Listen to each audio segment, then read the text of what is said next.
They say the path to victory lies in virtue, in the steadfast pursuit of good. Yet you find yourself drawn into a different philosophy, one where the protagonist believes the true secret to success, to being a winner in life, is to embrace the absolute villain within.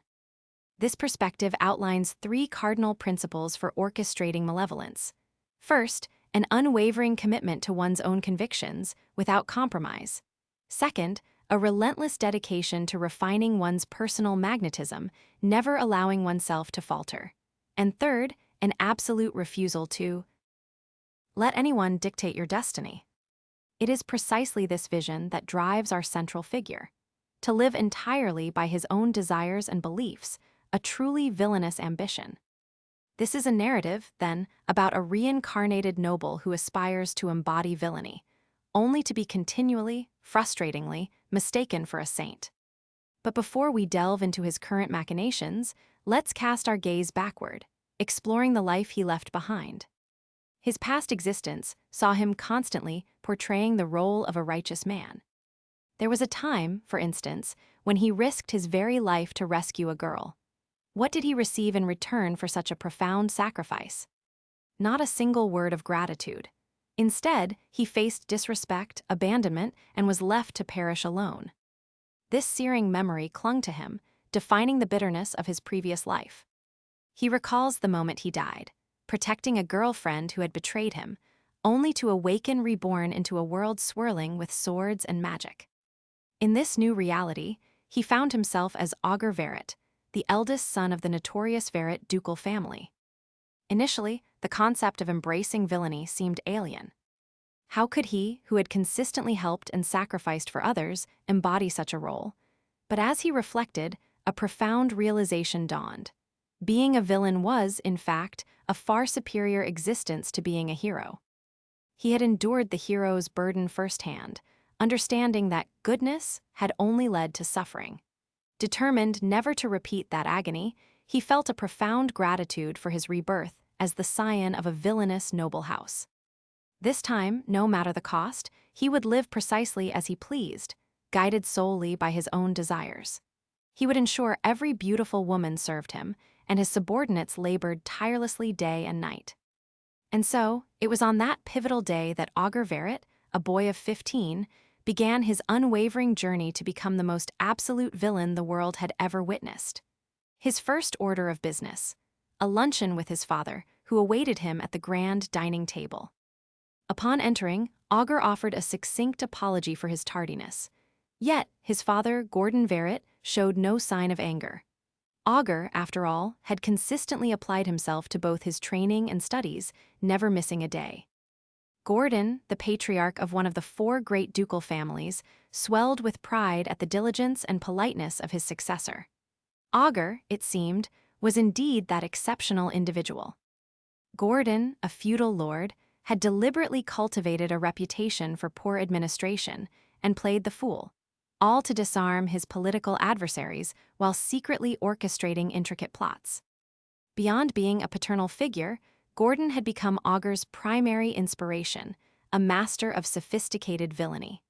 Augur resolved to absorb every lesson his father imparted, a commitment that filled Gordon with immense hope for his son's future.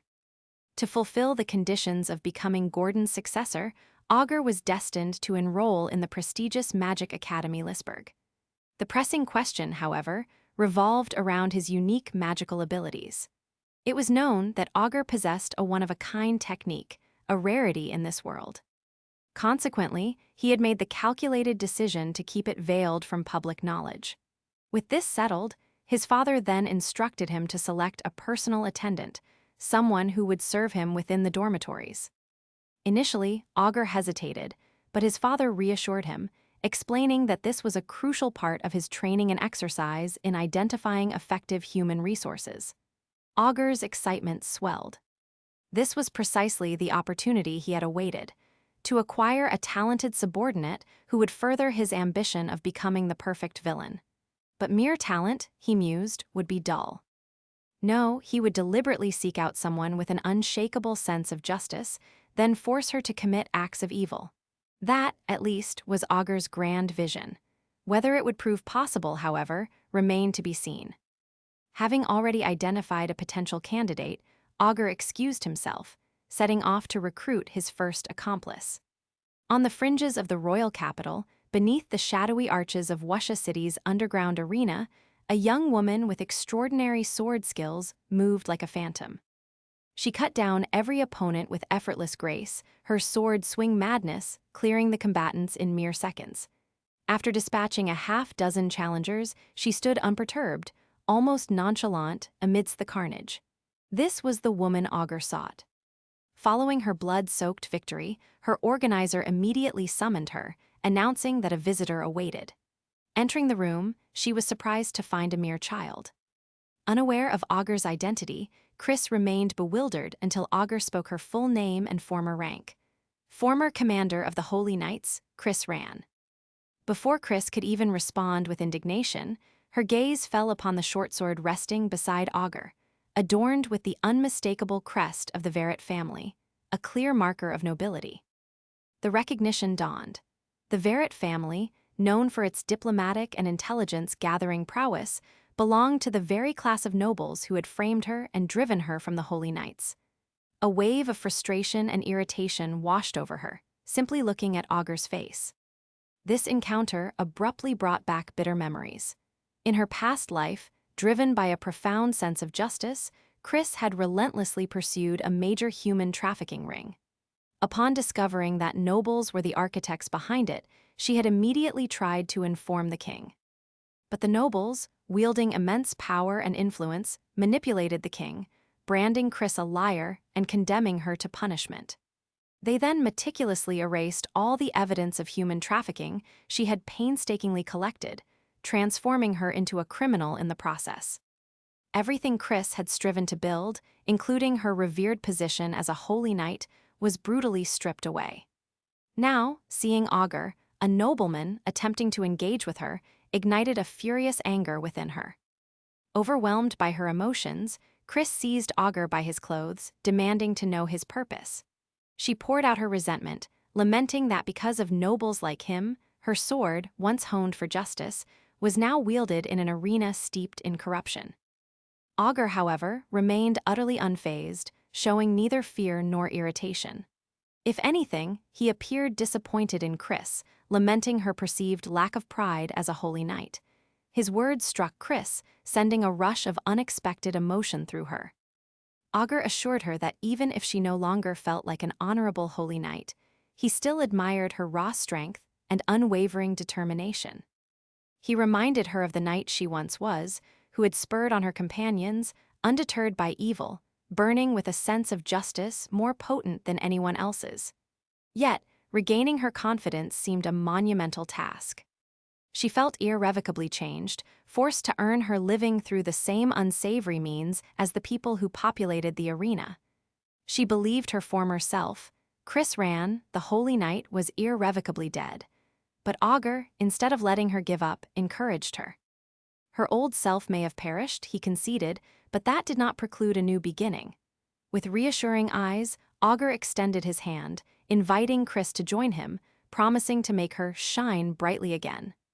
Never before had a noble gone to such lengths to offer her something of this magnitude. Chris felt a tear escape. Augur's conviction was undeniable, and it wasn't long before she yielded. Little did she know, this was all a calculated step in Augur's devilish schemes. He viewed Chris as a defeated pawn, easily manipulated. As they journeyed back to the capital, Augur instructed Chris to change her clothes and her name, as her criminal past would make her recognized in public. He named her Alice. With this new identity established, and just as they were preparing to depart, Alice requested a final visit to the arena, needing to prepare. Augur initially assumed she merely intended to retrieve her weapons, but he was speechless when he witnessed her systematically eliminate every soul within the arena walls, leaving no one alive. In that moment, Augur had undoubtedly acquired his most formidable pawn, taking a significant stride toward his goals.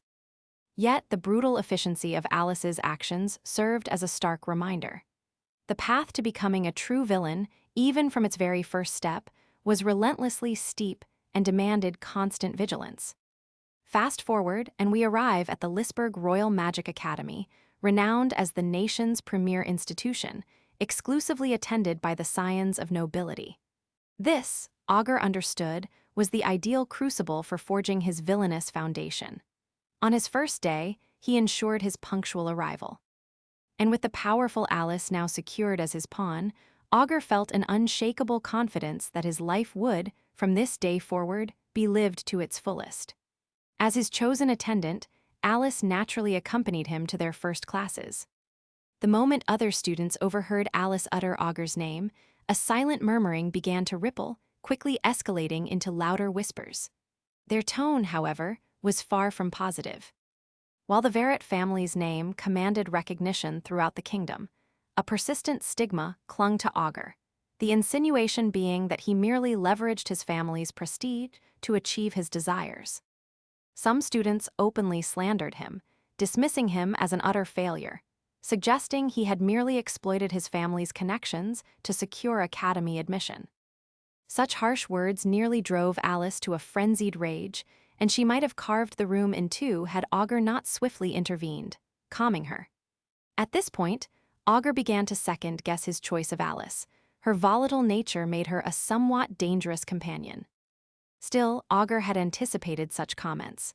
The Verret family's infamous reputation for villainous acts naturally invited such attention. Yet this level of scrutiny, however expected, was undeniably troublesome. His immediate goal, now that Alice was secured, was to assemble a harem. But the current situation, rife with whispers and judgment, seemed far from promising. Then, a girl rushed forward, demanding Augur's attention. He was utterly bewildered, struggling to place her, until memory clicked into place. This was Karen Levitsenka, the sole daughter of the Levitsenka family, another of the 4 great ducal houses, and Augur's former fiancé. They hadn't seen each other since they were 5 years old, a fact that perhaps fueled Karen's anxiety that Augur might not recognize her at all. As Karen and Alice met for the first time, Augur took it upon himself to formally introduce them. Listening to Augur's words, Alice found it hard to believe her master had once been engaged. It seemed their engagement had been dissolved due to some perceived deficiency on Augur's part, a notion Alice found impossible to accept, viewing her master as a paragon of perfection. Yet, even the most perfect individual, she conceded, harbored some flaw. In this world, where magic reigned supreme, Augur inexplicably lacked magical aptitude. He was, quite simply, incapable of wielding magic. This constituted a fatal flaw for a noble, and it was perhaps unavoidable that even Karen's family had come to disdain him. Karen, however, harbored no such feelings. Augur had always occupied a special place in her heart. Unable to voice this sentiment openly, she merely brushed it aside, excusing herself to attend the entrance ceremony. Augur and Alice, in turn, hurried to the function hall. There, nearly everyone was discussing Augur, prompting Alice to once again consider cleaving them in two. Thankfully, Augur swiftly brought her under control, averting a bloodbath. These small gestures of restraint, however, only deepened Alice's admiration for him. She saw him as a kind and wonderful person, even as he was universally maligned. Augur, however, merely intended for them to perceive him that way. His true ambition was to become the kingdom's most infamous villain, and to achieve that, he needed everyone to initially dismiss him as inconsequential. For now, he allowed their gossip to flow freely, but he secretly planned to make them all pay eventually. Following the entrance ceremony, Augur began his quest to recruit members for his envisioned harem. The sheer number of girls within the academy's walls was somewhat overwhelming. Yet, as before, he had already identified his next target. Locating her in the vast institution proved challenging until he found her, cornered by a group of bullies. To secure her, Augur didn't hesitate, leaping into the fray, displaying a cool side to impress her. Luark Bommel, the second son of Count Bommel, appeared to be orchestrating the harassment. As soon as Augur introduced himself, Luark and his friends fled, though not without a parting warning that this was far from over. With the bullies dispersed, the reason for Augur's interest in this particular girl became clear, and it was strikingly straightforward: her remarkably ample front melons. Their destructive power, as he privately mused, sent shivers of excitement through him, precisely the thrill he sought for his nascent group. For the moment, though, he needed to maintain his composure, acting the perfect gentleman, lest she flee. To lend credence to his performance, he even offered her his handkerchief, a gesture that seemed to work. The girl, intrigued, now looked forward to seeing him at the new student's welcome party. With everything unfolding according to his design, the future villain eagerly anticipated his next move. After a period of preparation, the Lisburg Magic Academy Hall pulsed with activity as the new student's welcome party finally commenced. Augur immediately noticed a man surrounded by a throng of girls, prompting his curiosity. This, he learned, was Crown Prince Arnia Ranam, the next king, and startlingly, Karen's new fiancé. This revelation shocked Alice. She hadn't imagined Karen's family would so cruelly break off their daughter's engagement with Augur only to betroth her to another. Augur, however, seemed to have accepted his fate. Lacking magical aptitude, he could hardly contend for what he and Karen once shared. Despite Augur's seemingly open acceptance, Alice, his attendant, bristled with barely contained fury. Her killing intent grew so palpable that it caught the Crown Prince's attention. As a commotion began to brew, Augur swiftly intervened, informing the prince that Alice was with him. The prince seized this opportunity to publicly humiliate Augur, labeling him the rumored unqualified student with no magic aptitude. This insult, aimed at her master, nearly pushed Alice past her breaking point. But before she could inflict any harm, Augur again calmed her, stepping forward to address the prince himself. Though publicly shamed and insulted, Augur maintained a serene composure, even thanking the prince for remembering his name, despite no formal introduction. With a sarcastic smile, the prince declared it nothing to worry about, claiming Augur was quite popular among the students. As the tension intensified, Karen attempted to intervene. However, as Prince Arnia was her current fiancé, she was constrained, unable to openly champion Augur without creating a major scandal. Thankfully, the prince eventually ceased his taunts. Augur felt a quiet gratitude for Karen, who, despite her limitations, had tried to help him in her own small way. Even as trust in him seemed to wane, Augur held his head high, buoyed by the knowledge that at least one person believed him capable beyond measure. He understood that his apparent lack of magical power was merely a widespread misconception. He knew, with absolute certainty, that one day everyone would bow to his true strength. But before that grand revelation, Augur found himself unexpectedly thrilled by a letter he hadn't anticipated. A love letter from Mashiro, the commoner girl with big melons whom he had recently rescued. Mashiro, it seemed, wanted to convey something important, inviting him to meet her the following day in the campus backyard. Augur was excited to his core. The next day, as Mashiro had hoped, Augur arrived at their meeting spot. She immediately thanked him for his rescue, and then, without delay, began to explain her true reason for summoning him. Just as they approached the exciting part, Augur abruptly awoke. It had all been a dream. Yet, he harbored a profound hope that this dream would soon become reality. He rose, eager to prepare for his momentous day. The dream's early love letter from Mashiro, however, perplexed him. He was confident she would fall for him eventually, but not this quickly. Was Mashiro truly such an assertive girl, or had she fallen for him on the very first day? Regardless, Augur now saw himself as the sinful man he always yearned to be.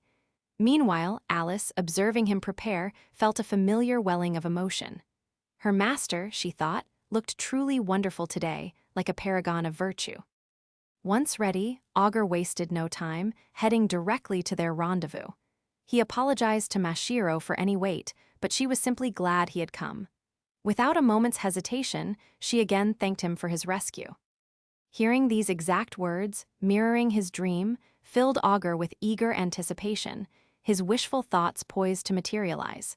His excitement, however, quickly turned to shock when Mashiro asked him to distance himself from her, explaining that his presence truly troubled her. Her purpose in calling him, she revealed, was solely to return his handkerchief and utter those very words. Augur struggled to process this. Yesterday, she had seemed so happy. Now, she was pushing him away. Mashiro swiftly clarified, What happened yesterday was a misunderstanding. Augur was stunned, finding it difficult to reconcile his gentlemanly act with this outcome. Where, he wondered, had he gone wrong? Then, he noticed Luark and his friends lurking nearby. After a brief internal dialogue, Augur realized Mashiro was actually friends with Luark. This meant his heroic intervention yesterday had, ironically, produced the opposite effect. It turned out Mashiro preferred a bad boy to a gentleman. Although shocked, Augur merely chuckled. Little did he know, Mashiro herself was deeply disappointed in her words, for deep down, she truly yearned to be with him. As it was nearing noon, Augur decided to visit the cafeteria for lunch. While eating, he pondered strategies to redeem himself in Mashiro's eyes. She remained, after all, one of his coveted targets. As he sipped his coffee, Alice interjected, expressing her own surprise at Mashiro's words. Even she had expected Mashiro to fall head over heels for her master. Yet, Alice had also noticed something peculiar. Given Luark's group were Mashiro's friends, it seemed odd that she would express gratitude to Augur for driving them off. Alice speculated there had to be an ulterior motive for her behavior. After much thought, Augur acknowledged Alice's point. However, even if their suspicions were correct, Augur decided this was not the time for immediate action. For now, they would wait and observe how things unfolded.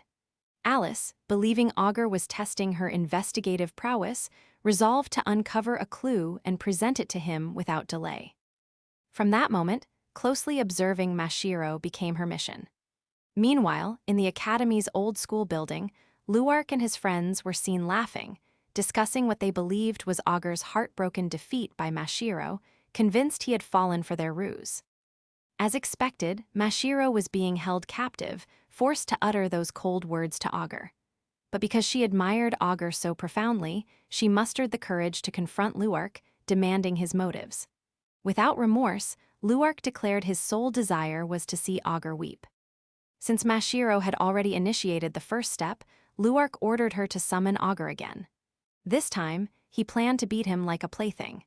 Even if Augur was skilled in taijutsu, Luark was confident their magic would ensure an instant victory. Worried for Augur's sake, Mashiro desperately tried to dissuade Luark. It turned out, she had only complied with Luark's demands to protect Augur, as Luark had initially promised no further harm. But now, they clearly intended to renege on their word. In that moment, Mashiro realized that nobles viewed commoners like her as utterly disposable. Yet, Augur, for some reason, seemed different. He stood to protect everyone, noble or commoner. And so, she resolved to stand up for him. Enraged, Luark grabbed Mashiro's shirt, tearing it apart and exposing her undergarments. As he moved closer, the old building's door suddenly burst open. Augur stood there, kicking it inwards, shocking Luark and his friends, who were already fumbling with their pants. Luark immediately demanded to know Augur's presence, expecting him to be in tears over his heartbreak. With a confident smile, Augur declared he had never taken their facade seriously. This enraged Luark, who now truly believed Augur had seen through his entire scheme, further fueling his irritation. The truth, however, was that only minutes earlier, Augur had been sighing deeply, overthinking his perceived mistake, until Alice informed him that Mashiro was being harassed by Luark and his companions. Through her magical camera, Augur discovered Mashiro's earlier words were a mere bluff, coerced from her. Her true feelings lay in the sentiments she had expressed in his dream. He had to save her. In that instant, Mashiro's true intentions mended his broken heart. While his heart had indeed been bruised, his swift recovery made this moment all the more heroic. Luark, however, remained unconcerned, confident that their combined magic would swiftly defeat Augur. With unwavering self-assurance, Luark charged, unleashing his fire magic. To his astonishment, Augur effortlessly nullified the attack. A barrage of questions flooded Luark's mind. How was Augur doing this? It was because Augur, lacking conventional magic aptitude, had only one option: to erase his opponent's magic entirely. Luark continuously assailed Augur from various directions, but each attempt failed. The realization that Augur possessed such an ability made him nearly faint with worry. Finally grasping the futility of his efforts, Luark gave up, allowing Augur to land a powerful punch. With a single strike, Luark lost consciousness. With the bullies incapacitated, Augur immediately attended to Mashiro, checking on her well-being and covering her with his jacket. Still dazed by the events, Mashiro finally found her voice, asking Augur how he had made the magic disappear. Augur explained his delete skill, a technique he had cultivated over years, designed to nullify magic under specific conditions. Mashiro, worried that Augur would now despise and punish her, was quickly reassured. He told her there was no need to fear. As for punishment, Augur had something else in mind. He asked her to keep his technique a secret, to shed no more tears, and to ignore those who would dismiss them as dropouts or commoners destined for nothing. But above all, for her ultimate punishment, Augur asked her to join him, to remain by his side indefinitely.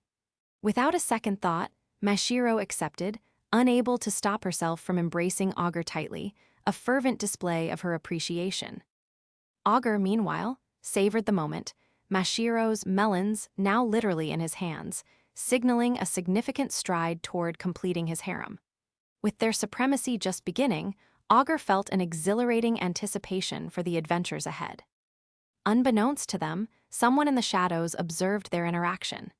Seeing the three together, this woman felt a growing excitement for the interesting things that this year would surely bring. After that rather unexpected event, Luark and his cohorts were expelled, a natural consequence of their vile actions. They would forever be branded as perverts. This news was a dream come true not just for Mashiro, but for Augur as well, meaning he could now focus on his routine without the distraction of taming those three. As days turned into weeks, Augur dedicated himself to rigorous physical training. Alice, ever present, supported him tirelessly as an attendant, adding weights to his workouts, preparing his meals, and simply watching over him. She was constantly amazed by her master's physical prowess, having always believed nobles lacked such strength.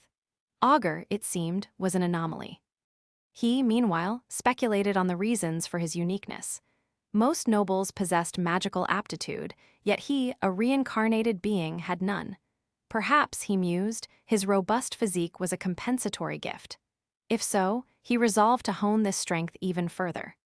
Mid-training, Mashiro arrived, greeting him with a cheerful good morning. Her presence immediately gave Augur an adrenaline rush. He had always dreamed of a life with a childhood friend, and so he had forbidden Mashiro from being overly formal with him, eager to cultivate that familiar dynamic. Hearing her call him Augurin filled him with delight. Now that Mashiro was there, Augur instructed Alice to guard her vigilantly, still wary of leaving her alone after the recent incident. He himself had been summoned by a certain person, necessitating a bath and an important meeting. After a brief preparation, Augur made his way to the faculty building's top floor. He inhaled deeply, then exhaled, before knocking on a massive door, an unspoken testament to the importance of the person within. This was none other than Flo Milani, the Academy's principal, known throughout the world as Lightning Strike Flown, a hero with a long and distinguished record. Even in retirement, now principal, Augur detected no decline in her formidable presence. Upon entering, Augur was enveloped by Flown's benevolent aura and welcoming energy, yet he couldn't shake a sense of unease. Noticing his nervousness, the principal reassured him, stating she had merely summoned him to express her gratitude. Augur wondered what this could be about. It was concerning Mashiro-like. This surprised Augur. He hadn't expected the principal to care so deeply for a commoner. It seemed surreal that she would personally thank him for saving Mashiro. What, he wondered, was her true agenda? Then, Flown uttered something that utterly shocked Augur. In this particular world, she explained, each person was typically granted only one magical aptitude. However, exceptions arose, rare individuals born with multiple aptitudes. Mashiro-like, she revealed, possessed aptitudes for both wind and ice, a dual magic caster, making her an incredibly valuable asset. Augur's act of saving her, therefore, was a significant event for the principal. Flown noted Augur's intense observation of Mashiro. Augur, meanwhile, remained dumbfounded by Mashiro's hidden talent. He had simply chosen her for the size of her breasts. To think he had overlooked such a critical detail both amazed and chagrined him. Mashiro, being a rare talent, not being ruined by the incident, was a profound relief, and for that the principal thanked him. After their brief exchange, Augur departed, class about to begin. As he walked, a sense of self-dilemma gnawed at him. His path of evil seemed to be progressing smoothly, with Alice as his formidable fighter and Mashiro as his fledgling harem member. Yet, something felt off. He never expected to be thanked when his ultimate goal was to become the greatest villain. Little did he know, Principal Floan harbored an unsettling plan. She had intended to use Mashiro like as a subject for her experiments, and Augur had, in effect, stolen Mashiro from her. His actions were an unforeseen complication, and things were becoming more complex than anticipated. Moreover, Alice, his attendant, was someone Floan recognized. A monster who had ascended to Holy Knight Commander purely through her sword skills. And Mashiro, a dual magic caster, further intensified Floan's concern. But what truly troubled her was Luark's recent confession. Upon his arrest, he had immediately recounted how Augur had inexplicably erased his magic. This revelation terrified Floan, whose own power resided solely in her magic. Refusing to believe such a magic could exist, Floan pondered Augur's true intentions. Unable to decipher his objective, she could only conclude that Augur must somehow pose an obstacle to the dream she had pursued for countless years. But lightning strike Floan would not allow anyone to obstruct her path, especially now that she was so close to the finish line. As a precautionary measure, she enlisted Rena Milani, one of the Academy's students, to closely monitor Augur. Meanwhile, in class, Alice and Mashiro began to fret over Augur's unusual tardiness. Just as their worry peaked, Augur entered, assuring them he was perfectly fine. As the two sighed in relief, Augur's mind still raced. Why had the principal summoned him so early, merely to offer thanks? Did she truly value Mashiro's magic that much, or was there a deeper, hidden reason? To uncover the truth, Augur decided to skip class with Mashiro, intent on testing a theory. Though their departure caused a stir, Augur cared little. He could no longer wait for answers. Leaving class, Augur immediately led Mashiro to the practice building, eager to witness her dual magic firsthand. Without hesitation, Mashiro agreed, excited to display her abilities to her master. As Mashiro forcefully attempted to open the door, she stumbled. At that moment, Rena entered, informing them that first-year students were forbidden from the practice tower. As neither Augur nor Mashiro recognized her, Rena introduced herself as the student council president of Lisburg Magic Academy. Upon hearing her name, Augur immediately realized she was Floan's first disciple, known as a child loved by God, popular even outside the academy for her exceptional talent and beauty. What truly captured Augur's attention, however, was the fact that Rena's melons were significantly larger in person than in any photograph he had seen. He was so mesmerized that he didn't notice his prolonged gaze, forcing Rena to call him out in a playfully flirtatious manner. As she teased him, Mashiro felt a flicker of unease, but before she could react, Rena cornered her, demanding their purpose there. Augur, without hesitation, explained that class was boring, so they had opted to practice independently. Hearing this, Rena immediately offered them a practical course as a courtesy. Knowing Rena's expertise, Augur realized this was an opportunity not to be missed, something invaluable that money could not buy. This, he recognized, would be incredibly useful for his research into delete. Without hesitation, Augur planned to accept Rena's offer. Before proceeding, however, Rena made her condition clear. She would provide the course only if Augur joined the student council. Augur paused. It was strange for lightning strike Floan and her disciple Rena to contact him in such swift succession. This was no coincidence. It was a trap. Rena, he deduced, was merely feigning kindness, her true intention to ensnare him as a pawn. With firm resolve, Augur declined Rena's offer, openly stating he had no intention of working for her or becoming anyone's subordinate. His defiance utterly amused Rena. As the tension mounted, Alice fortunately rushed in, diffusing the charged atmosphere. Instead of gauging the moment, Alice bolted towards Augur, demanding to know why they had left her behind. With an awkward smile, Augur explained he had simply acted on an impulsive thought to test something. Alice then noticed Rena, standing nearby. But before Alice could properly be introduced, Rena departed with a smile, stating she now understood Augur's intentions. Still, she remained open to accepting him, assuring him he could contact her anytime should he change his mind, for she would always be waiting. Once in the restrooms, Rena let out a deep sigh of relief. Gazing at her reflection, she contemplated whether her actions had been sufficient to manipulate a man. But as she thought about it, she realized it wouldn't have the desired effect on other women. Her big melons, it turned out, were merely a strategic stunt, padded with foam to create an illusion. Yet, despite her plan failing, Rena refused to give up. She resolved to work even harder, confident she would ensnare him next time. Meanwhile, Augur puzzled over Rena's unexpectedly easy capitulation. But since things had turned out favorably for him, he decided to set it aside for now. Alice, on the other hand, still wondered why they had left her. To avoid further questions, Augur merely explained that the principal had revealed Mashiro was a dual magic caster, and he wanted to observe her magic, but they had been interrupted by the student council president. Finally understanding Augur and Mashiro's intentions, Alice quickly proposed a perfect solution. A friend from her Holy Night days managed an orphanage that was currently being harassed by scoundrels targeting its land. Alice had received a quest to drive them away, which she believed offered an ideal opportunity to test Mashiro's magic. The idea of saving an orphanage appealed to Augur. Children, after all, were the future workforce, treasures to be cultivated. If he could place them in his debt, he could secure a lifetime of labor. Without hesitation, Augur agreed to Alice's plan, a decision Mashiro eagerly embraced. Days passed, and the weekend finally arrived.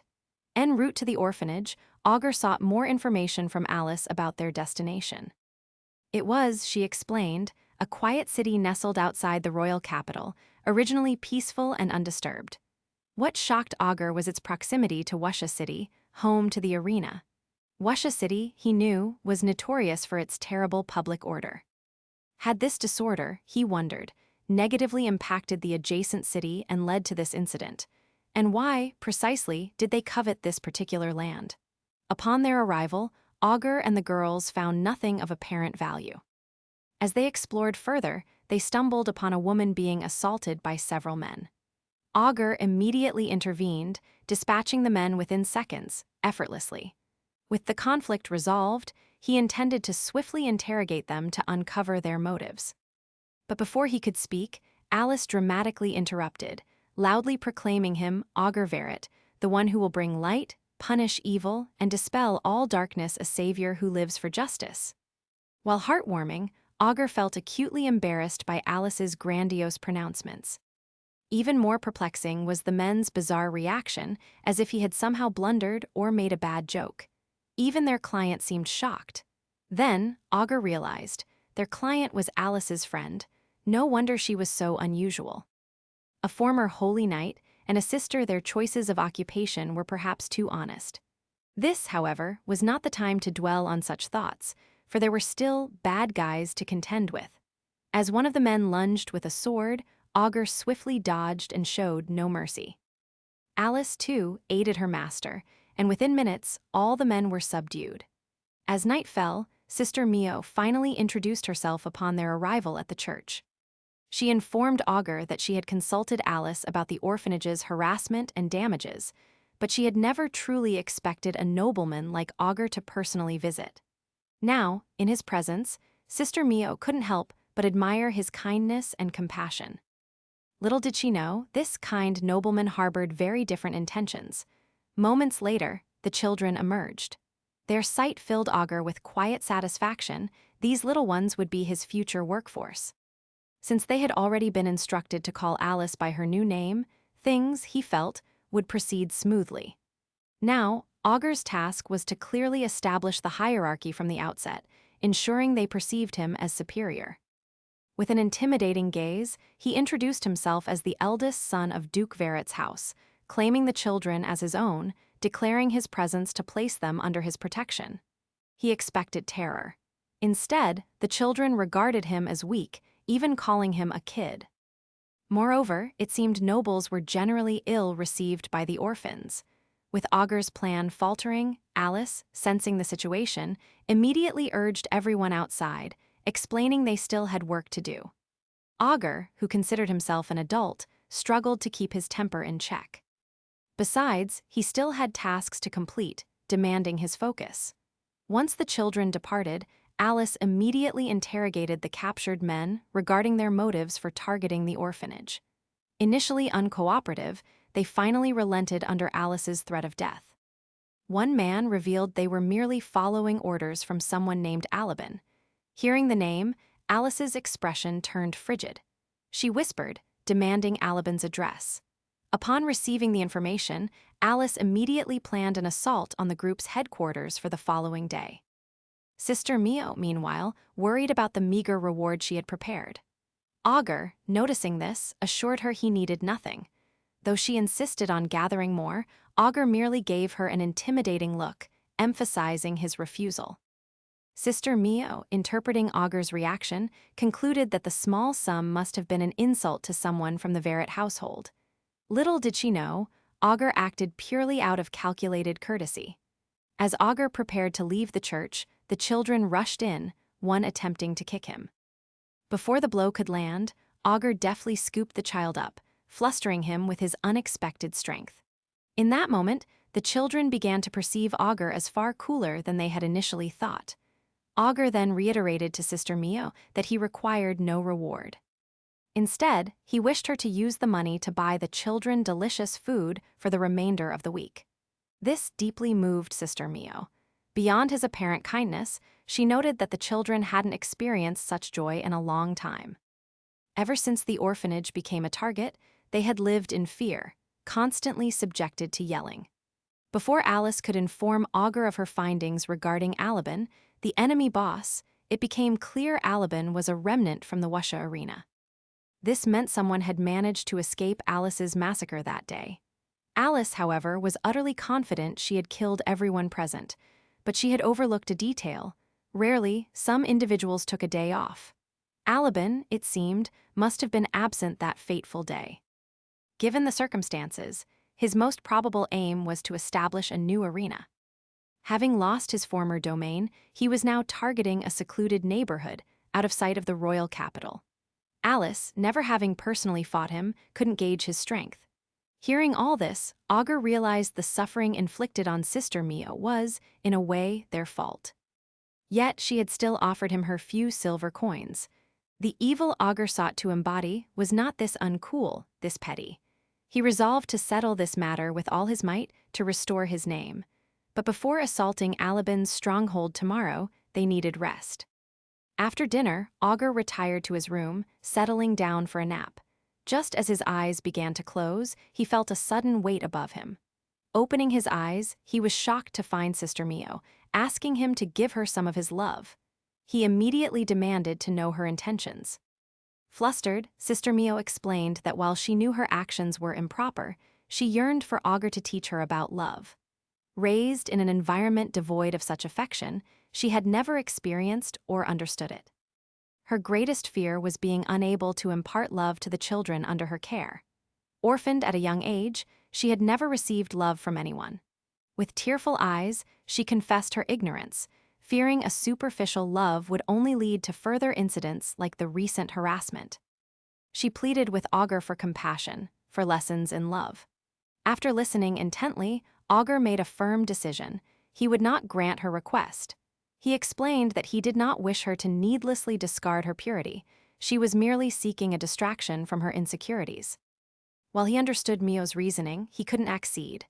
Augur, after all, was only interested in women with big melons, and Mio, unfortunately, did not fit his type.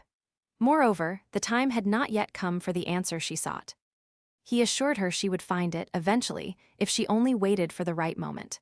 With her problem apparently resolved, Mio calmed, finally granting Augur the space and quiet he needed for the night. The next day, Alice and Mashiro, alongside Augur, were finally en route to Alabin's headquarters. Before departing, Augur checked on Mashiro, who had been feeling unwell for several days, asking if she felt ready. With a bright smile, Mashiro assured him she was fine. With everything set, Augur reviewed their plan. Their primary objective remained twofold: eliminate Alabin's group and test Mashiro's abilities. Augur, being honest with himself, had initially considered Mashiro purely a harem member, not a fighter. But if she was a dual magic caster, that was an entirely different matter. Before they engaged, Augur outlined her role. She would fight alone to test her magic, but he assured her that if things went awry, he and Alice would immediately intervene. Despite the seriousness of the situation, Mashiro remained remarkably calm, even excited. With that, after several minutes of travel, they arrived at Alabin's headquarters. As planned, Alice kicked open the door. Without delay, she demanded to know if they were the notorious group led by Alabin. Since Alabin was widely known, Alice introduced herself as an acquaintance. Instead of taking her seriously, however, everyone erupted in laughter, believing she was joking. They even planned to play with her until Alabin himself stepped forward, greeting Alice by her old name, Chris. Seeing Alice again stirred a nostalgic enmity in Alabin. They had been formidable rivals in the arena. As Alabin's subordinates moved to attack the three, Mashiro stepped forward, revealing her frost wind magic. With a single, devastating blow, she defeated every foe. Witnessing this magic firsthand shocked Augur. He hadn't expected Mashiro to control her ice magic so perfectly, enhancing it with wind. The way she condensed and amplified her ice magic was extraordinary, a feat few could match, regardless of their numbers. After dispatching everyone, Mashiro sought Augur's approval, and upon receiving it, she flushed slightly. Augur further praised her, stating her actions had exceeded his expectations. If she possessed such strength, he mused, wouldn't she have defeated Luark from the outset? Mashiro, in her naivete, hadn't considered it possible, but now that Augur mentioned it, she seemed to awaken to her true power. However, their guard had dropped. Alabin nearly struck them. Augur narrowly dodged, but it was undeniably a close call, revealing Alabin's strength lay in his speed. Recognizing this, Augur instructed Mashiro to use her ice magic to freeze Alabin's feet, creating an opening for him to strike. Augur and Mashiro worked in seamless unison, aiming to take Alabin down in one decisive blow. Mashiro strove to ensnare Alabin at the precise moment. Though he was incredibly fast, the wind aided Mashiro in accurately pinpointing his location. Magic cast on reflex, however, lasted only a fleeting moment, but it was enough for Augur to land a hit. As Alabin fell, everyone present was stunned, even Alice. Alabin himself couldn't fathom his defeat at the hands of these kids. He had been the undisputed champion of the Wusher arena, and this simply could not be happening. No matter the cost, he vowed to make them pay, even if it meant consuming a poisonous medicine that would transform him. As he began to swell into a hulking figure, Alice, Mashiro, and even Augur watched in disbelief. The question now was, would this transformation be enough for Alabin to defeat the kids, or would this be the end for the three? It seemed they were about to find out. In a split second, Mashiro noticed a wound on Augur's face, surprising both him and Alice. Alice immediately moved to punch Alabin for Augur, but before her fist could connect, Augur had already dealt with it. With Alabin defeated, he began to reminisce about a life where he had never lost a fight, where the very thought of defeat had never crossed his mind. Yet, a man like Augur had now bested him. Instead of continuing the struggle, Alabin surrendered, admitting his respect for Augur's strength and offering to become his subordinate. While Augur generally eschewed male subordinates, he accepted Alabin into his group, even permitting him to establish an arena under his supervision. This shocked Alice. She hadn't expected Augur to accept such an offer, and the idea of him agreeing to create an arena troubled her. Augur immediately explained his reasoning. An arena, where everyone was accepted, would undoubtedly generate revenue. His seemingly kind words struck both Alabin and Alice so profoundly that they vowed to follow him for the rest of their lives. After this unexpected turn of events, the three returned to the orphanage to inform Mio that everything was resolved and she had nothing more to fear. The relief Mio felt brought forth such a torrent of tears that the children mistook Augur for treating her poorly. As the children began to insult Augur and his nobility, Mio felt ashamed, believing she had failed to raise them properly, blaming her own lack of understanding about love. Meanwhile, the children, thinking Augur was attempting to steal Sister Mio's money, offered their own toys, their personal treasures, to him, hoping to help Mio, knowing nobles coveted riches. Witnessing this innocent display softened Mio's heart, and as emotions welled, she finally realized that what she felt in that moment was love. With their immediate task concluded, Augur planned their return to the academy. Additionally, he intended to relocate Mio and the children to Verret territory. It turned out Augur had two primary objectives for this expedition. First, to test Mashiro's capabilities, and second, to secure future labor the children. To further his path of villainy, he provided housing and education to Mio and the children within his family's domain. He also instructed Alabin to gather other villains to serve as warriors in the arena. Yet, it seemed he alone perceived himself as drawing closer to absolute villainy. Everyone else viewed him as a kind-hearted saint, whom they would willingly serve for the rest of their lives. As days unfolded within the Royal Magic Academy corridor, Karen, the sole daughter of the Levitt Senka family, Augur's former fiancé, appeared.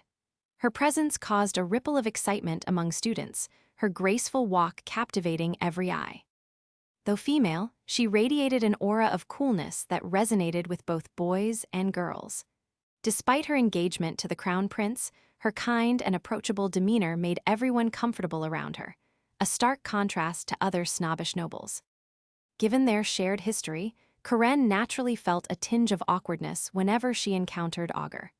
A month had passed since the orphanage incident. Augur and the girls had settled into academy life, and Mashiro had grown completely at ease with them. That same day, Augur gasped in surprise at Mashiro's revealing physical education uniform. Unaware of the attention she garnered from the boys, Mashiro remained bubbly, excited for her magic training, for which she had already changed into her attire. Mashiro's mention of magic training prompted Augur to issue an important reminder. She must not use her ice magic during training and must suppress her true power. This confused Mashiro, who saw no reason for such restrictions. Augur explained that her magic was simply too powerful. If everyone knew, she would undoubtedly become a target. Mashiro, coming from a poor family, felt deeply for her parents, who struggled to pay her tuition. She needed to graduate with good grades and secure a good job. This sentiment struck a chord with Augur, who, as reassurance, promised to look after her forever, a statement that flustered Mashiro. Unbeknownst to them, someone had been secretly listening. Karen had been eavesdropping, and a pang of jealousy shot through her. Augur had only recently arrived, yet he already had two charming girls by his side. Unable to contain herself, Karen revealed her presence, surprising Augur and the girls. She hadn't intended to appear, but her body seemed to act on its own. Given their past, Augur was surprised Karen initiated the conversation. It was rare for her to greet them, knowing her father would disapprove. Karen quickly explained it was merely a casual greeting. Despite her calm demeanor, a slight touch from Mashiro caused a flicker of panic. She tried to remind herself to act as a proper member of the Levitt Senka family. With a formal tone, she introduced herself, as this was, after all, their first official meeting. Karen also seized the opportunity to apologize for the Bommel family's recent actions against Mashiro, as they were part of her faction. Karen's interaction with Mashiro somewhat calmed Augur. He concluded that her apology to Mashiro was the primary reason for her greeting. Beyond that, Karen also wished to see Augur because President Milani had a message for him. It seemed Milani hadn't given up on recruiting Augur to the student council. However, Augur had already made up his mind. Now that Karen mentioned it, Augur inquired if she, too, had joined the student council. As expected, Karen had. She was, after all, someone who genuinely wanted to help others. Karen genuinely wished Augur would join the council so she could see him daily. But Augur, unwavering in his decision, reiterated that he had already informed Milani of his refusal. Besides, Karen was the crown prince's fiancée, requiring her to be more circumspect. Their being seen together would only cause trouble. Augur's words stung Karen, but she meticulously concealed her true feelings, bidding them farewell. To soften the blow, Augur added that he would be glad to see her around, causing Karen to blush with happiness. Following this, for days afterward, Karen would intentionally bump into the trio. Though she attempted to make it seem accidental, Augur knew her efforts were deliberate. Days continued to pass, and Augur finally noticed Karen's persistent approaches, something she had never done before. She even invited them to lunch, but quickly retracted the invitation, realizing it was too much. At the cafeteria, Augur observed the crown prince surrounded by numerous girls. He hadn't expected to see Arnia there, assuming he would be dining with Karen. Mashiro also noticed that Karen had been cross-dressing. Augur now reflected on Karen's unique situation. As the sole child of the Levitt Senka family, her parents, who had never been blessed with a son, had raised Karen as a boy, as only male children could succeed in their lineage. However, a year prior, Karen had been chosen by the king as Arnia's crown prince's fiancée, selected as the most suitable female among the 4 great ducal families. Forced to behave like a man her entire life, Karen struggled to dress femininely, which likely explained her less than feminine attire. Given the king's decree, it was highly probable the crown prince had no genuine interest in Karen, hence his comfort in mingling with other girls, even knowing he had a fiancée and allowing Karen to continue cross-dressing. Realizing the prince essentially maintained his own harem, Augur felt an inexplicable irritation. Thankfully, Mashiro was there to calm him. As expected of Mashiro, she was not only charming with her massive melons, but also quite serious. She clearly disapproved of men with multiple female followers, finding no appeal in such a dynamic. Addressing Augur directly, her gaze sharper than a blade, she seriously asked if he, too, harbored such dreams. Augur, feeling a flicker of nervousness under her intense scrutiny, was relieved when Alice intervened, easing the tension. After their brief, serious conversation, the group reverted to casual talk. Upon Alice's return from an errand, she brought food for Mashiro. Watching Mashiro eat her hamburger, Augur reflected on the earlier exchange. He finally understood that Mashiro could be intimidating when angry. From now on, he resolved to be more careful with his words around her, lest he find himself cornered again. Yet, he also found Mashiro's jealousy cute. Augur now believed he understood Karen's recent approaches. His speculation: Karen was trying to make the crown prince jealous, effectively using him as a tool. Little did he know, Karen's actions stemmed from her enduring feelings for him. But Augur, unaware of this, was prepared to play the game he had devised, ready to contend with Karen and the crown prince. Before delving into that, however, let's look back at Augur and Karen's shared past. 10 years ago, Karen and Augur were inseparable. During one event, Karen, sobbing inconsolably, ran away from everyone and hid in the garden. Augur searched tirelessly, and when he finally found her, he immediately reassured her that everything would be all right. He comforted her, for Karen had once again been scolded by her father.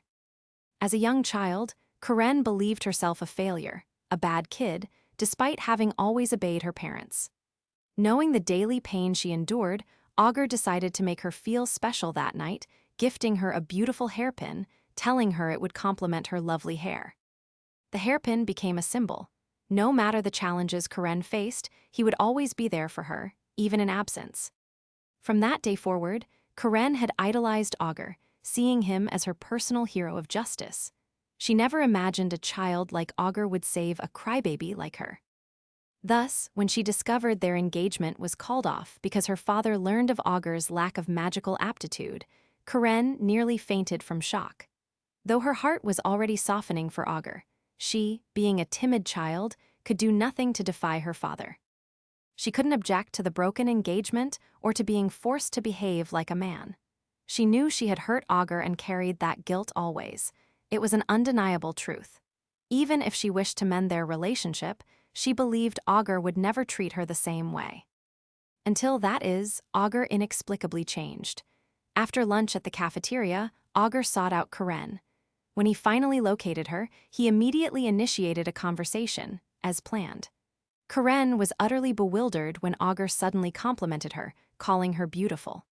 He went so far as to say she shone brightly like the sun. Such an unusual occurrence made Karen wonder, was she dreaming? As Augur drew closer, Karen felt a nervous constriction in her chest, breathless from their diminishing space. He continued to praise her with genuine eyes, remarking on how cute her daydreaming face was. Having caught Karen completely off guard, Augur then departed, smiling, telling her he would see her in class. Mashiro, finding this behavior uncharacteristic of Augur, questioned her master's intentions. Augur immediately shared his speculation. Karen was using him to make the crown prince jealous. However, believing himself 2 steps ahead, Augur planned not to be a mere pawn. Even if Karen wasn't technically using him, his countermeasure would be to pursue her instead. After all, she would be utterly troubled if the person she tried to manipulate actually fell for her. Augur theorized that persistent pursuit would eventually deter her. He desperately wanted to win this non-existent fight, no matter what, and Augur kept his word. Day and night, he showered Karen with compliments, sending butterflies fluttering in her stomach. It wasn't long before other students began whispering about the developing rumor. While others feasted on the gossip, Karen cared little. All that mattered was that Augur, her ultimate crush, was passionately praising her. As a hopeless romantic, Karen began to believe Augur reciprocated her feelings, unaware it was all part of his scheme. Delusional, she even imagined their wedding, their honeymoon, and the many children they would raise. If not for her assistant, Karen might have remained lost in her fantasy. Her assistant, however, brought her back to reality with news of her scheduled dinner with Prince Arnia. After preparing, Karen made her way to their meeting place, where the crown prince awaited her. Irritated, she offered an apology for her tardiness. The prince's expression then shifted. Once Karen was seated, he brazenly demanded 5 gold coins, to be exact. This shocked Karen, as she had only recently given him money. With an arrogant and demanding tone, the prince stated he had already spent it all, hence his request for more. He continued, complaining about his stubborn father, who provided no allowance, and how inconvenient it was to comprehend the lives of commoners. Unable to solicit money elsewhere, he had turned to Karen. If Karen lacked funds, he ordered her to ask her father. But to Karen's father, she held no value beyond being the crown prince's fiancée. They were not on good terms. If he discovered she was being asked for money, it would be a huge disgrace, and she would undoubtedly be beaten, just as she had been as a child. Without remorse, the prince warned her to have the money by next week. Before leaving, he added a final insult. He had never commented on her cross-dressing because he simply didn't care, but he found her presence unpleasant, and now he knew why it was her red hair. Since she enjoyed cross-dressing, the prince suggested she go all the way and cut her hair, making her look truly like a man. In that moment, Karen questioned her own choices. Why had she kept her hair long? Perhaps it was due to lingering regrets. All this time, she had yearned to shed her restrictive chest wrap and wear a skirt with a cute uniform, like any normal girl. But as she pondered further, Karen knew the answer. It was because Augur had once said her hair was pretty. Recalling that memory, Karen began to sob uncontrollably. Thankfully, she remembered the true source of her strength. Otherwise, her hair might have been shorn by now. Meanwhile, Augur encountered Milani on his way home. The first thing he noticed was that her melons that day were, in fact, artificial. But that was not the focus of their conversation. Milani immediately cut to the chase. Rumors suggested Augur had been seen with Karen lately. She wondered when he had last seen her. Augur swiftly replied that he hadn't since their discussion before lunch. Milani found this strange. There had been a student council meeting earlier, and Karen was inexplicably absent, an unprecedented occurrence. Milani worried that something might have happened to her and asked Augur for help in the search. They immediately began searching the campus for Karen. During their search, Milani also informed Augur of Prince Arnia's cruel treatment of Karen. At the time, Augur dismissed it as Milani exaggerating, never imagining the prince's disinterest in his fiancée ran deeper. Until that is, Milani revealed the prince had been extorting vast sums of money from Karen, abusing his position to make unreasonable demands. The prince, she explained, took pleasure in Karen's suffering. Melanie, noting Augur's recent change in behavior toward Karen, speculated he was acting to protect her, to stay by her side. Hearing all this shocked Augur. He finally realized Karen wasn't using him at all. He had been terribly mistaken. This realization worried Augur, fearing his harem plans would be disrupted if the daughter of a duke fell in love with him. He resolved to rectify this immediately. To set things straight, Augur asked Melanie to remain in the student council office while he searched for Karen, promising to bring her there himself. After minutes of searching, he found Karen crying alone inside a closet. Karen was surprised Augur had found her, but he revealed he had always known her hiding spot since childhood. This made Karen emotional, feeling as though she hadn't matured at all. As frustration welled, Augur assured her he didn't care, for they were childhood friends. He told her she didn't have to pretend in front of him. Augur believed this childhood friend zone approach would make Karen realize she had no romantic chance with him, thereby rectifying the situation.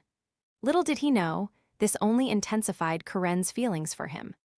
After their talk, Augur, true to his word, led Karen discreetly to the student council office. Upon their arrival, Karen immediately apologized to Melanie, accepting any punishment. With both of them present, Melanie seized the opportunity to discuss Prince Arnia. Personally, Augur would prefer the crown prince to reform and reconcile with Karen, re-establishing their engagement.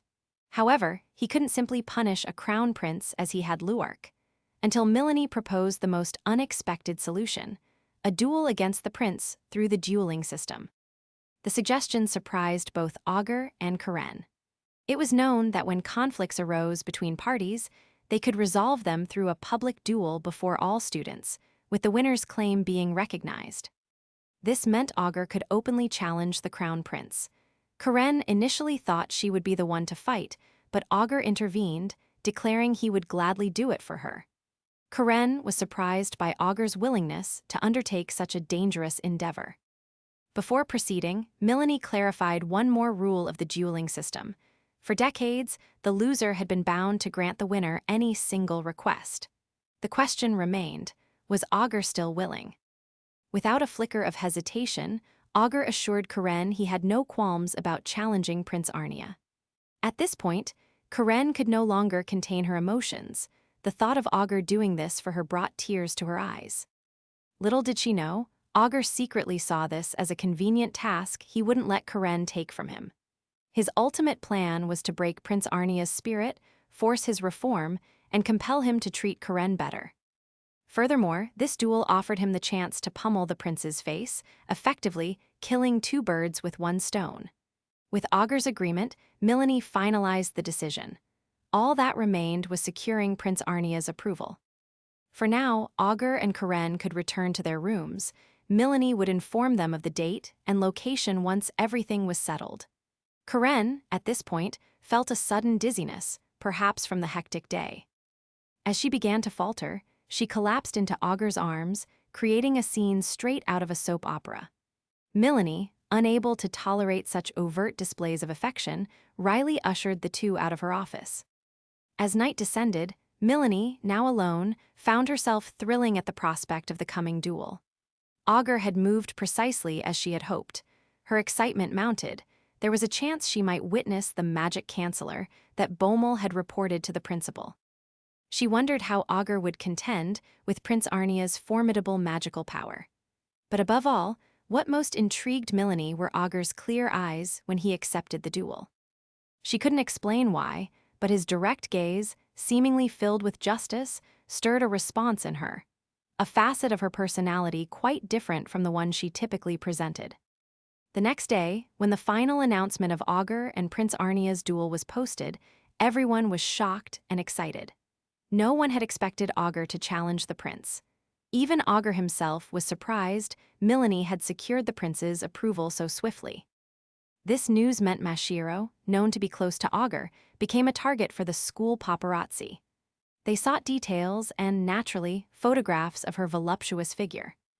As Mashiro grew uncomfortable with the attention, Alice intervened, warning everyone to back away from Mashiro while they were still alive. Thankfully, her threat proved effective. Once the students dispersed, Augur thanked both of them. Mashiro, still reeling from the news, never imagined Augur embroiled in such a grave situation. Before her worry could consume her, Augur assured both her and Alice that everything would be fine, with nothing to fear. As Mashiro instinctively wrapped herself around Augur, he reflected. Though he hadn't expected much, his favorability, which had dipped, now seemed to have surged, a positive development given his composed demeanor. Alice and Mashiro finally calmed, even promising to cheer him on at the duel and offer their full support. With their anxieties assuaged, Augur seized the opportunity to discuss his plans for the duel. Reaching a less populated area of campus, Augur laid out his strategy.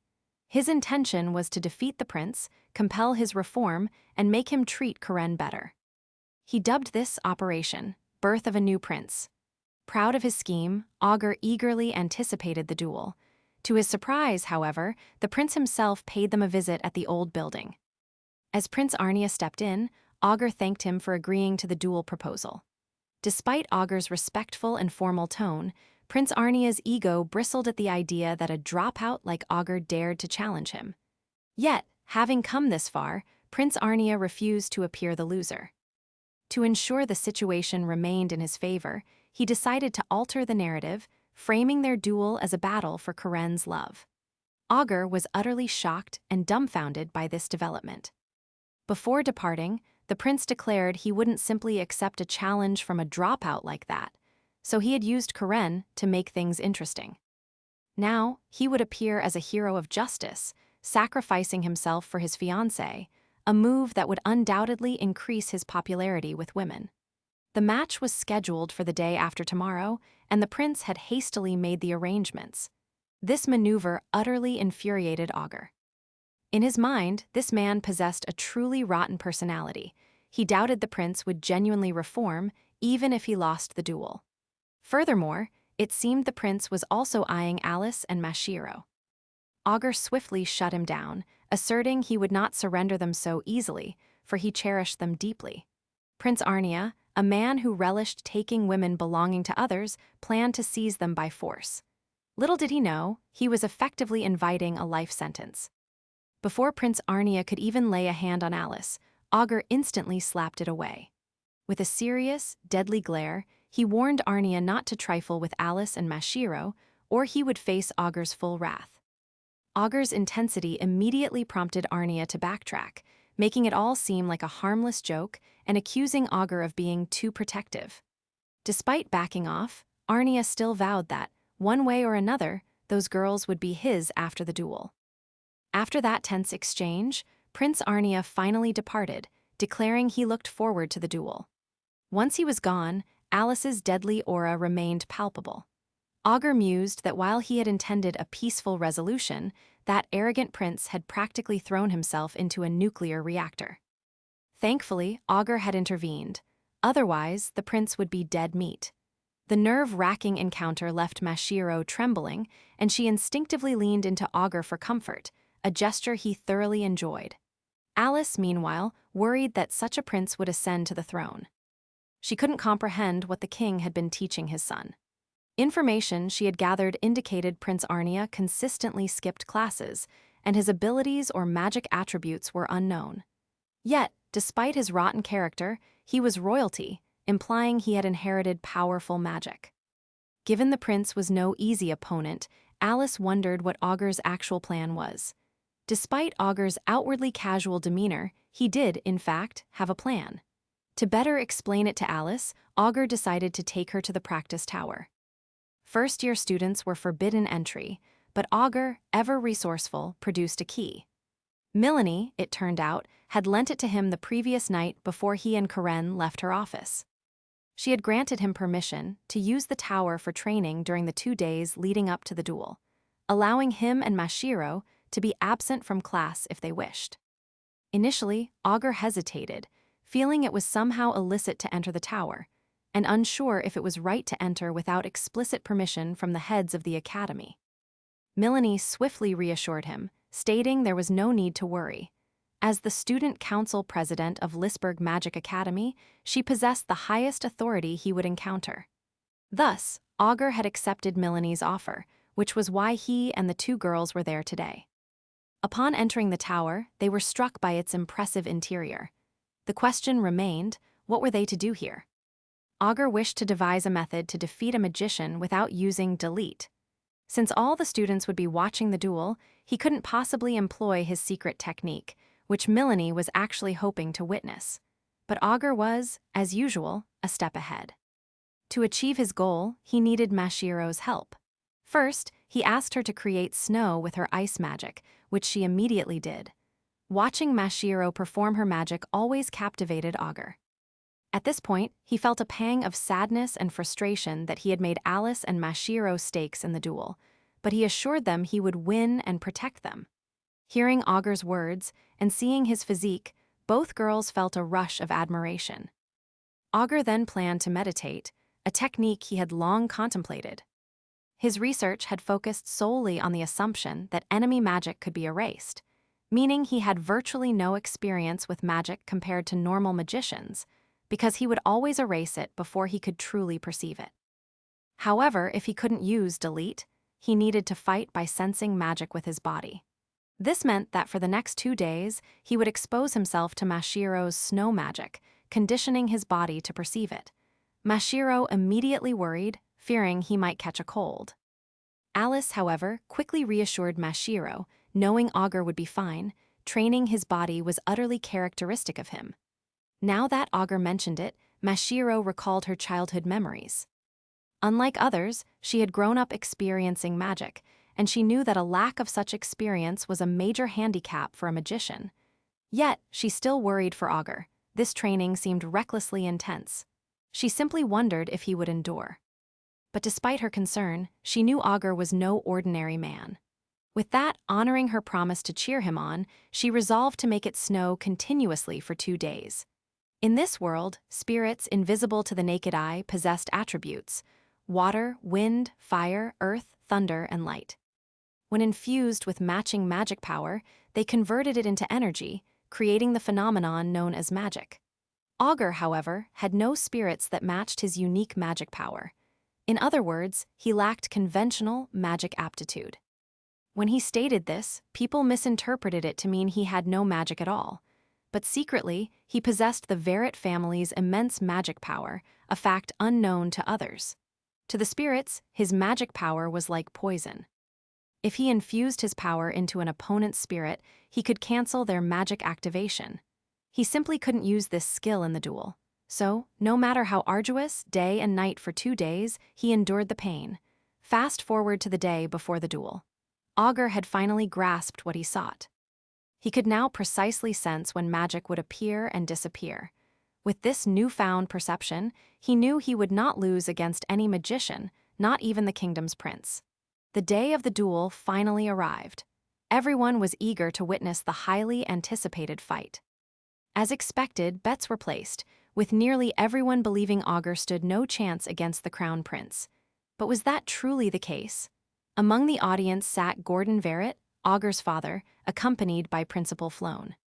Floan was amazed to see Gordon, still as doting a parent as ever, but she acknowledged his right to be so, given his son's remarkable achievements since enrolling in the academy. Moreover, depending on the winner's request, Floan might require Gordon's permission, which was why she had summoned him. Yet, he seemed less like an observer and more like a parent attending a school play. While the crowd buzzed, the 2 contestants remained in their room. Karen was clearly anxious. A duel against the crown prince carried immense stakes. If Augur lost, the prince would undoubtedly demand something outrageous. Though she believed in Augur's strength, she couldn't shake her anxiety. Augur, meanwhile, was remarkably composed. Karen wondered how he planned to fight, given his inability to use magic. Instead of revealing everything, Augur simply assured her there was nothing to worry about. He had prepared a countermeasure. This eased Karen's tension somewhat. She then asked what he would demand from the prince if he won. Augur paused. He hadn't truly decided. His goal was for the crown prince to reform and reconcile with Karen, but it would be awkward to explicitly demand that. So, he decided to let Karen choose what she wanted to do with Prince Arnia. Now that she had settled into being Augur's childhood friend, she must surely hope for a true engagement with the crown prince. For the first time in a while, he asked her what she truly wished for, deep in her heart. Since no one had ever asked for her personal thoughts on this, it felt almost illicit to vocalize it. But her wish had been firm for a long time, though she couldn't bring herself to say it aloud. With tearful eyes, she confessed she wanted to be with Augur forever. Unable to voice it directly, Augur mistakenly thought she meant the prince. With this in mind, Augur promised Karen that after the duel, her wish would indeed come true. With everything set, the two entered the arena. A roar of cheers erupted. As usual, almost all the girls sided with Prince Arnia, while the boys, furious with the prince, cheered for Augur, hoping he would avenge their grievances. Prince Arnia was surprised by Augur's popularity among men. Augur quickly informed him it was due to the prince having accumulated too many grudges, though Augur still found their cheers unnecessary. Before the duel commenced, the referee instructed them to wear their battle coats and gloves. Prince Arnia, however, demanded Augur's white coat. The referee quickly explained this was impossible. The coats were equipped with magic tools to determine the winner, magically fixed and irremovable. With the two finally ready, the duel began. Prince Arnia initiated the first attack, unleashing his earth spirit. Everyone was surprised by Arnia's power, even Augur, who hadn't expected him to possess an earth attribute. It seemed the prince was holding back his true potential. Augur knew he was hiding abilities, but Augur had a countermeasure for this type of magic. However, he hadn't anticipated the prince would begin chanting a large-scale spell. The prince stood casually, entirely focused on his incantation, completely ignoring Augur. This unexpected turn paralyzed Augur with tension. Mid-battle, he found himself reminiscing. Throughout his life, he had faithfully followed the path of evil, striving to become the absolute villain. He had meticulously researched magic, honed his combat techniques, and never slacked in his efforts. No matter what he resolved, he would never yield to any opponent, not even the crown prince in this duel. He held that resolution firmly. And yet, he felt as if he could kill the prince with one punch. It seemed Augur wasn't tense at all, he was disappointed. The prince had left him wide open for attack, and Augur had expected a formidable opponent, not this man. It seemed Augur could finish this fight in one blow. The prince merely talked. Augur finally told him he could end him in one strike if he wished. Feeling insulted, Arnia attempted to provoke him further, stating Augur was boring for being the childhood friend of a loser crossdresser like Karen. He even openly declared Karen was merely a wallet to him, which was why he kept her around. Karen, being someone Augur genuinely valued, made him furious at Arnia's words. As Arnia finished gathering his power, he unleashed it all at once towards Augur. To his astonishment, Augur dodged every attack, even with his eyes closed. Arnia's shock allowed Augur to land a single, devastating blow. Augur, enraged by Arnia's earlier remarks, continued to punch him until he was knocked unconscious. Arnia's unexpected defeat caused his fans to abandon him. In the end, Augur emerged victorious from the duel 23 minutes after it began. Augur felt let down. The crown prince had been too weak. Nevertheless, he had accomplished his objective. His goal was to make the crown prince reform and reconcile with Karen, thereby cutting off her ties and enabling the harem he envisioned. However, the ultimate request would now come from Karen. Augur initially thought she would ask the prince to start over with her. But to everyone's surprise, she demanded the cancellation of their engagement, declaring her desire to be engaged to Augur instead. Since this was settled through a duel, the principal and Augur's father immediately made it official. As everyone celebrated and congratulated them, Augur found himself shocked and worried. His harem plan would now be impossible to achieve. This grave news was so overwhelming that he passed out. 3 hours later, he awoke in the infirmary, greeted by Karen. And to his surprise, Karen somehow looked even more appealing. Thanks for following this unfolding narrative.